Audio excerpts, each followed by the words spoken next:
तो जी हाँ दोस्तों, आप सभी के इंतजार के घड़ी समाप्त हुआ। जी हाँ दोस्तों, अवधेश प्रेमी यादव जी एक से एक ब्रांड लेवल का गाना आप सबके बीच से देते रहते हैं। जी हाँ दोस्तों, फिर से वही अंदाज में लेके आए हैं दोस्तों। जी हाँ, हेमा इंटरटेनमेंट चैनल के माध्यम से कल सुबह 6 बजे करेंगे रिलीज। जी हाँ दोस्तों, अगर आप लोग अवधेश प्रेमी यादव के फैन है तो इस चैनल को सब्सक्राइब करके ऑल पर क्लिक कर लीजिएगा कि आने वाला वीडियो आप तक पहुंच सके।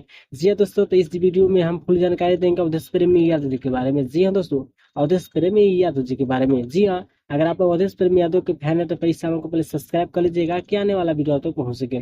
जी हाँ, तो चलिए जानते हैं। जी हाँ, इस वीडियो के माध्यम से फुल जानकारी देंगे अवधेश प्रेमी यादव जी की। ठीक है, तो चलिए जानते हैं सॉन्ग का टाइटल क्या है और कब तक करेंगे रिलीज और किस कंपनी से करेंगे, तो आप लोग बने रहिए इस वीडियो के माध्यम से। जी हाँ दोस्तों, बता दें कि कल सुबह 6 बजे हेमा इंटरटेनमेंट चैनल के माध्यम से आएगा। जी हाँ, यह सॉन्ग को लिखे हैं राइटर विक्की विशाल। जी हाँ, कल सुबह 6 बजे। जी हाँ, एवं ट्रैक्टर पर जाके बैठ जाए, जो कि सॉन्ग का टाइटल बताया जा रहा है दोस्तों।